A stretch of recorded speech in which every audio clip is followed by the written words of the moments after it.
एक गांव में दो किसान रहा करते थे। दोनों बहुत ही मेहनती, रात दिन अपने खेतों में काम किया करते और उससे जो कमाई होती उससे अपना परिवार चलाते। कुछ वर्षों बाद उन दोनों की मृत्यु एक ही दिन हुई। भगवान के पास पहुँचे। भगवान उनसे बहुत प्रसन्न थे, इसलिए भगवान उन्हें फिर से मनुष्य का जीवन देना चाहते थे और उन दोनों किसानों से कहा, तुम्हारी ईमानदारी और मेहनत से मैं प्रसन्न हूँ। मैं तुम दोनों को एक एक वरदान दूंगा, तुम्हें जो चाहिए मांग लो। पहला किसान बोला, भगवान आपने तो मुझे सब कुछ दिया, मैं मेहनत करता हूँ और अपने परिवार का पालन पोषण करता हूँ, मुझे आपसे कुछ नहीं चाहिए, बस मेरे पास एक ही कमी है। तब भगवान ने पूछा, क्या कमी है? मैं बहुत गरीब हूँ, इसलिए मेरे यहाँ आए किसी भी भिखारी को या गरीब को मैं ना तो भिक्षा दे पाता और ना ही उन्हें भरपेट भोजन करा पाता। भगवान ने कहा, तुम्हें क्या चाहिए?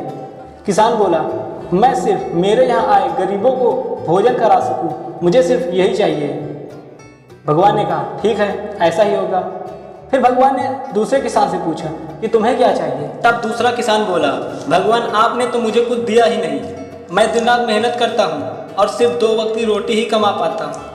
तब भगवान ने पूछा, तुम्हें क्या चाहिए? किसान ने कहा, मैं दिन भर बैठा रहूं और चारों तरफ से मुझे रुपए पैसे मिले, मुझे कोई मेहनत ना करनी पड़े। भगवान बोले, ठीक ऐसा ही होगा। फिर उन दोनों का जन्म उसी गांव में हुआ।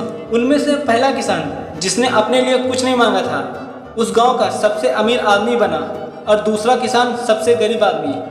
दोस्तों, ऐसा इसलिए हुआ क्योंकि पहले किसान ने कहा था कि मैं सबको भोजन करा सकूं, इसीलिए भगवान ने उसे सबसे अमीर आदमी बनाया, क्योंकि जब उसके पास पैसा होगा तभी वो दूसरों को भोजन करा पाएगा। लेकिन दूसरे किसान ने मांगा था कि मैं सारा दिन बैठा रहूं, मेहनत ना करनी पड़े और चारों तरफ से रुपया पैसे मिले, इसीलिए वह भिखारी बना, क्योंकि वह जो भी आता उसकी झोली में 2-4 रुपए डालकर ही जाता।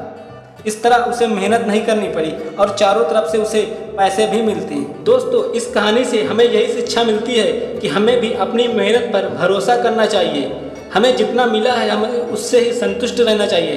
अगर और चाहिए तो हमें और मेहनत करनी चाहिए, लालच से दूर रहना चाहिए।